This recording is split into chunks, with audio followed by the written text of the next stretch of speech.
Hi, so today I'm going to attempt to make my banana bread. This is a very unique banana bread because we have two different types of bananas here. I have 1 cup of regular, very ripe mashed bananas, and then I have a cup of cooking bananas or cooking plantains. They're also known as cooking or frying plantain. You can find them either the actual plantains at the supermarket already ripe. They have to be very ripe, almost black, or they actually sell them in the frozen section of the supermarkets in like bags, frozen. They've already been cut and cooked and fried, so all you have to do is bring them to temperature in the microwave, or you can cook them a little bit on the stove, and then you're going to mash them like this. Okay, so you have 1 cup of each. I have 1 cup of granulated sugar. I have a ½ cup of vegetable oil. I also have 2 large eggs, 1 teaspoon of vanilla, and I have a ¼ cup of buttermilk. Those are my wet ingredients. And in this container right here, I have a combination of 2 different flours. I have 1 cup of all-purpose flour, and I have 1 cup of whole wheat flour. That combination works really nice. I also have some salt, baking powder, and baking soda. Okay, and the recipe is going to be below the video in details with the instructions. So let's go ahead and get started. The first thing I'm going to do is I'm going to go ahead and put in my eggs in this bowl. My 2 eggs. I'm going to add my vegetable oil. I'm going to add my buttermilk. And by the way, if you happen to not buy buttermilk, you can always use just regular whole milk. It has to be whole milk. Just measure out a ¼ cup and then add maybe about 1 teaspoon or 2 teaspoons of either vinegar or lemon juice, and just let it sit for a few minutes, and that's going to be just the same as buttermilk. Okay, so we're going to go ahead and add the sugar. And I'm just going to go ahead and mix this a little bit.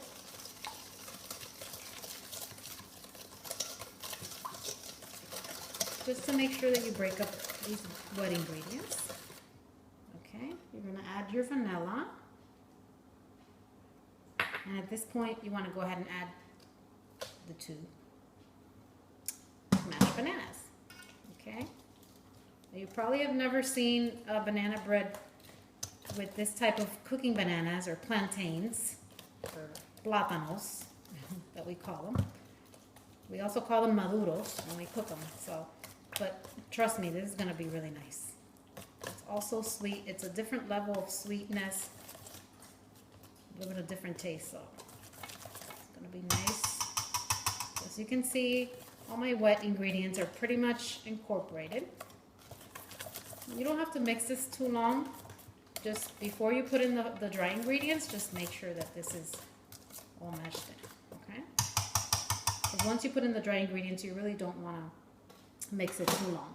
Okay, so I'm going to go ahead at this point and add my dry ingredients. Now you can also add walnuts to this bread, or any type of chopped nuts if you'd like, about a ½ cup. I'm not going to add any nuts today, but you can. Usually banana bread, you want to add some nuts, and if you did want to add the nuts, you want to do it at the end. Okay, so right now you don't really want to mix this too much. You want to use a spatula just like this one to mix at this point. Oh, this smells really good. Just give it a mix. This is going to be almost like a paste. I mean, banana bread, when you have a batter like this, it's not going to be too loose. So this is really what you're looking for. You want it to be like a paste. And you just want to make sure that all of it is completely incorporated. You don't want any of the dry ingredients to stay behind or to stay on the bottom of the bowl. You don't even need a mixer for this. You don't need a stand mixer. You can just do it with your hands, just like I'm doing here. And you can already see the batter looks darker than what it normally would with just a regular banana, and that's because of those plantains, those cooking plantains that we used. So this is going to be really, really, really nice. Okay, so once you've mixed it all the way like this, okay, you don't want to mix it anymore. Again, if you wanted to add nuts, you can do a half a cup of chopped walnuts. You're gonna use a 9x5 pan, loaf pan, just like this. And we're gonna go ahead and just put it in here.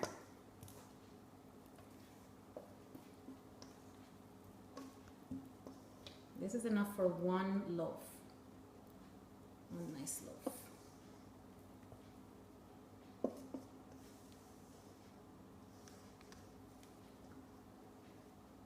Okay, there we go. And just level it out a little bit.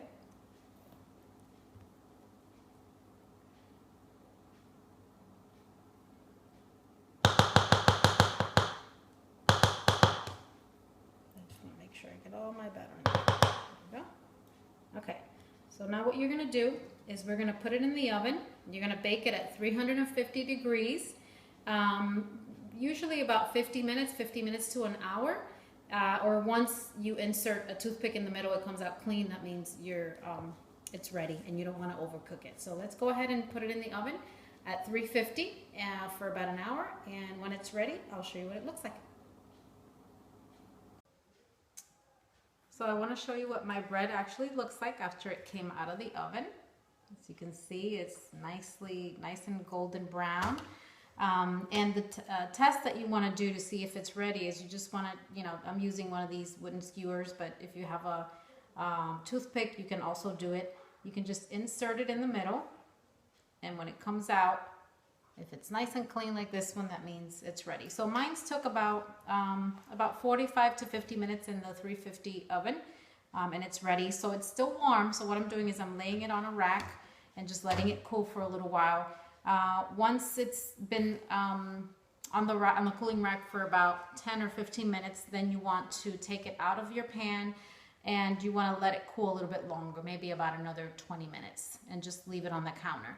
Now the hardest part about this bread is, hardest thing about this is you really don't want to slice this bread now and eat it. It smells really good and it tastes delicious, but trust me when I tell you, the best thing to do with this bread is to wrap it up in plastic wrap and saran wrap, and leave it on your counter. Just wrap it really nice and tight. Make sure everything is covered with the clear wrap, and leave it on your counter overnight. Okay. Now the next day, the next morning, if you make it, in the evening, you're gonna have a great breakfast bread the next morning. Do not slice it when it's hot, because what happens is the moisture, all of the moisture that's in this loaf, will just get out of the bread. So then you're gonna slice it and it's gonna taste good, but it's really, it's not gonna be as moist as it needs to be. So once you wrap it with the saran wrap or that clear plastic and you put it on your counter and you leave it overnight, the next day when you slice it, it's going to be the most moist, delicious banana bread you'll ever have.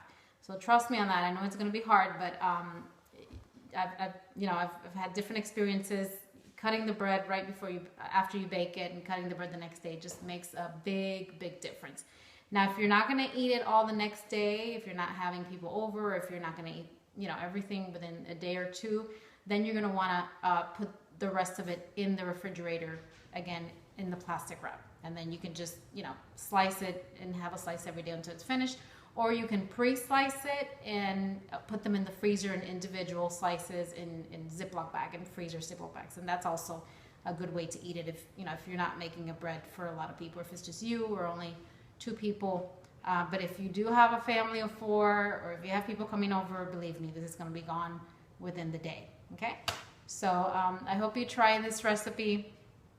Again, it's a very unique recipe. It's not just your regular banana bread, because we're using those 2 different types of bananas. Remember, we used a cup of the regular banana, nice and ripe and mashed, and the other cup was the cooking plantains, what we call platanos, or we call maduros. You can buy them, again, in just a regular plantain and cook them, fry them, cook, and then use them for your recipe mashed up. Or you can already buy them pre-cooked, frozen, and you'll be able to do the same thing. It'll taste delicious either way. So anyways, I hope you enjoy this recipe. I hope you make it. Let me know how it goes. Thank you again for watching.